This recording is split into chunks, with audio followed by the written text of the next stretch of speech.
Hi everyone, I'm the chef N'Gai Dickerson, and today we're going to talk a little bit about how to stay fit and healthy and safe during this COVID-19 time that we're dealing with. All right, first thing we want to do is we want to have fresh ingredients if we can get a hold of them. It's very important for our immune system and everything else.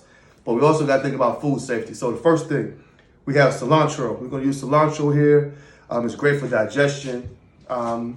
And you can really take this and brighten up any dish. You can take a canned dish and make it something spectacular. You can also take these green onions or scallions, people call. You can take these and you can cut these up and add them to a dish. You'll see the sweet potato dish we're making today is really good. We're gonna take this, we're gonna cut it open, and we're gonna fill it with these items here. You just bake it off. You can even pop it in the microwave if you want to, whatever you need to do. We also have avocado. It's going to be very good source of protein, good healthy fat. And then we have tomatoes. Now tomatoes you can take and use them any kind of way you want. You pretty much want to add them for color a lot of times, but they also have a lot of good nutrition in them too.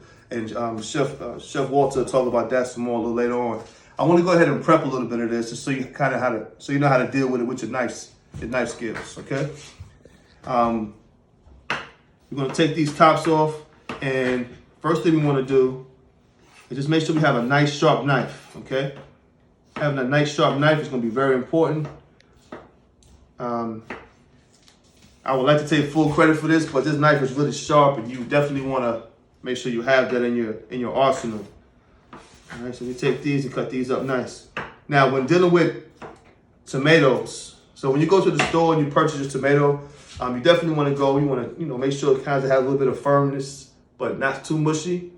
But you want to make sure when you take them home, you wash them thoroughly. Now, once we get home, we want to wash our produce, get everything right, and then we want to make sure we wash our hands really, really nice and clean. So 20 seconds is what the CDC recommends. In the restaurant or the food industry, we do a happy birthday idea or whatever. People mention that too.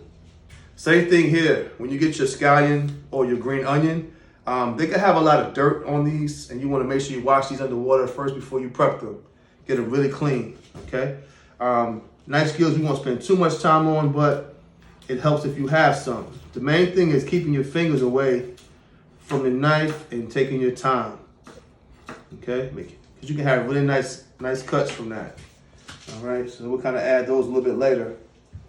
As far as picking out an avocado, you definitely want to have something that you can work with later. You don't want to have it to where it's really mushy. You want to have a little bit of body. This is the perfect one. Walter picked out the perfect one for some reason. He's pretty good at that. But you want to have some firmness to it. But you want to be able to let it sit on your counter for a day or two to kind of let it mature on its own. All right. So when you get these home, also clean these, because people have picked these up and they've done all kind of things. From outside, they bring it in. So make sure you wash these off really, really well. The sweet potato, is full of potassium. We're in North Carolina, so we definitely want to take this and use this as a staple during these times. Year-round, seasonal items, the best we can is going to be very important. Fresh ingredients, we're going to keep us safe, keep our immune system up. Making sure when we're washing our hands, we're putting on gloves with anything that's not going to be cooked further. For this time, on everything you prepare, once you wash your hands, put gloves on and be mindful of what you touch after that, okay? Making sure your cutting board is clean and sanitized prior to using it. And as you switch tasks, it's going to be very important.